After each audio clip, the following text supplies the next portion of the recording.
जय श्री राम, जय माता दी, बालाजी महाराज की जय। जो आज एक मैं विषय लेके आया हूँ, ये बहुत काफ़ी इंटरेस्टेड विषय है और काफ़ी बच्चों मेरे पास में बार बार सवाल आता रहता है।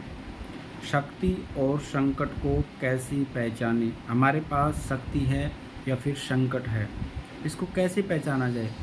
कई बार बार बार मेरे पास में ये सवाल आते रहते कि शक्ति और संकट को कैसे पहचानना चाहिए। शक्ति संकट के अंदर जब शक्ति के साथ में संकट चल रहा है तो उसको क्या क्या जानकारी होनी चाहिए, और यदि संकट है तो उसके बारे में क्या जानकारी है, और ये सदी शक्ति है तो उसके लिए क्या क्या नियम रखने चाहिए।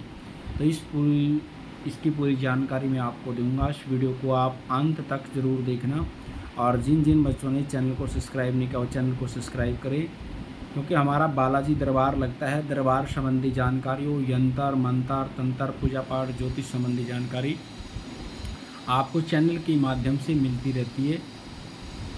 और शुरू करते हैं, शक्ति और संकट को कैसे पहचानें। सबसे पहले, यदि शक्ति और संकट दोनों इकट्ठे चल रहे हैं, शक्ति के साथ में संकट चल रहा है, ये शक्ति के साथ में संकट कब चलता है? कई बार जब हम साधनाएं कर रहे होते हैं, और तो साधना के समय भी जैसे हमारे पास शक्तियां आती हैं तो उसके बीच में क्या ना संकट आ जाते हैं साथ में। तो ये कौन सी शक्ति संकट को लेकर चलती है? तो इसको क्या नियम रखने चाहिए, क्या जानकारी की आवश्यकता है ताकि शक्ति के साथ में संकट ना चले। यदि शक्ति के साथ में संकट चलेगा तो उसको संकट मजबूत हो जाता है, शक्ति पीछे हटने लग जाती है। क्योंकि जो हम बिना जानकारी के जैसे पूजा पाठ करते हैं तो उसके अंदर में जानकारी लेने की आवश्यकता नहीं, तो संकट हमारा भोग भी और हमारा जप भी सारा संकट को जाता रहेगा। जब संकट मजबूत हो जाएगा फिर हमारे को परेशानी शुरू हो जाएगी। तो इसलिए शक्ति और संकट की जानकारी की आवश्यकता होनी चाहिए। भाई हमारे साथ शक्ति है या संकट है। सबसे पहले आ जाते हैं हम शक्ति। शक्ति को कैसे पहचानें? यदि हमारे पास में शक्ति है तो वो क्या क्या नियम रखती है, शक्ति कैसे आगे बढ़ाती है, और संकट हो तो क्या करेगा। शक्ति हमारे साथ में है तो कभी भी हमारे को पूजा पाठ से पीछे नहीं हटने देगी। यदि हमारे पास में शक्ति चली हुई है तो हमारा ज़्यादा से ज़्यादा पूजा करने का मन करेगा, और ज़्यादा से ज़्यादा शक्तियों को भाव भोग जाप साधना ये चीज़ें बढ़ा कर के लेके चलेगी। शक्ति है हमारे साथ में, तो सबसे पहले जो मेन कारण होता है ये। और दूसरा, शक्ति है तो शक्ति वाले लोगों के साथ में हमारा ज़्यादा अट्रैक्शन होगा, ज़्यादा प्रभाव बढ़ेगा और आगे से आगे हम बढ़ते रहेंगे। दूसरा, यदि हमारे पास शक्तियाँ चल रही हैं तो बहुत सारे अनुभव होते हैं हमारे को शक्ति के मैटर में। क्यों हम किसी के साथ में बैठे हैं या कहीं हमारे को कहीं जाना है, कोई काम है, तो उस चीज़ का आभास हमारे को पहले हो जाता है। हमारे पास शक्ति है तो ये चीज़ कल कोई चीज़ बात हमने कोई करनी है या कोई चीज़ होनी है तो उसका आभास पहले हो जाएगा, वो चीज़ ऐसे होगी। तो उन चीज़ों का जो आभास हो जाता है वो चलती है शक्ति के कारण से। उन चीज़ों का आभास हमारे को पहले से होना शुरू हो जाता है और हमारे पास शक्ति है। जैसे इसी तरह आप कहीं एक जगह से दूसरी जगह पे जाते हो, ऐसे शक्ति का आपके साथ में शक्ति है तो वहाँ पे कोई संकट है, उस जगह के ऊपर कोई स्थिति है या किसी दूसरे व्यक्ति के ऊपर संकट है, तो आपको बहुत सारे अनुभव और आभास होना शुरू हो जाते हैं शक्ति के मैटर में।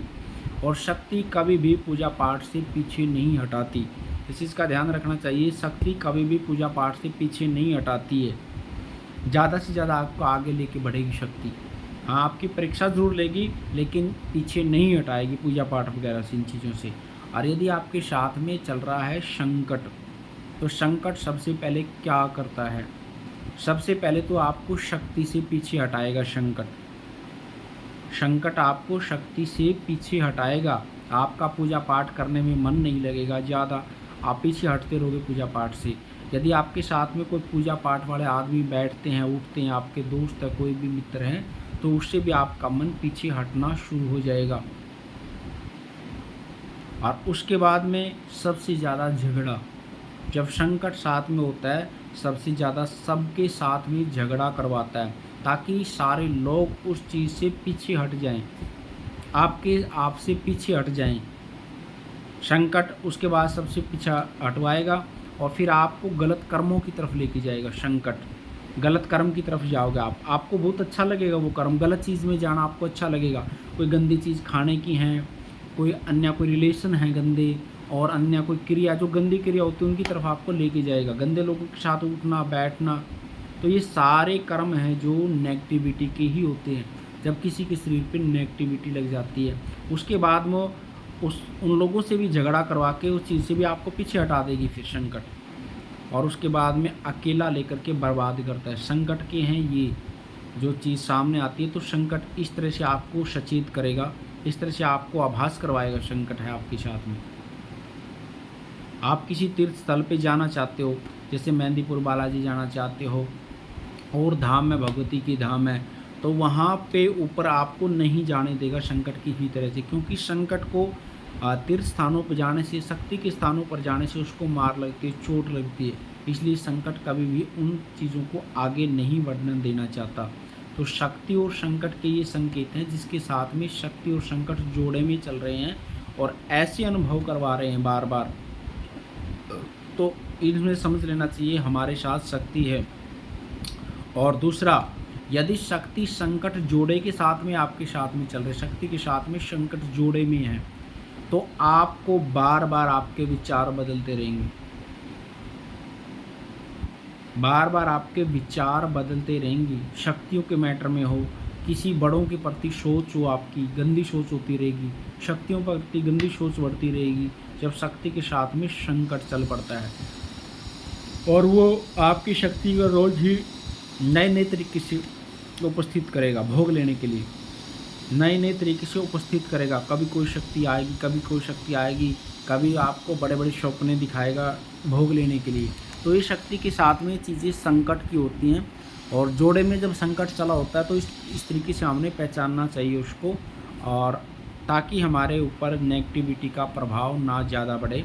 और पॉजिटिविटी को यदि संकट के साथ में हमने आगे लेके चलना है, बढ़ाना है पॉजिटिविटी के मैटर में, तो हमने कोई भी कर्म करना चाहिए, भोग हो या जाप हो, संकल्प करके ही करना चाहिए। अन्यथा हमारी नेगेटिविटी बढ़ती जाती है, पॉजिटिविटी घटती जाती है। तो शक्ति और संकट को इस तरह से पहचानना है, तभी इस मामले में आप आगे बढ़ पाओगे।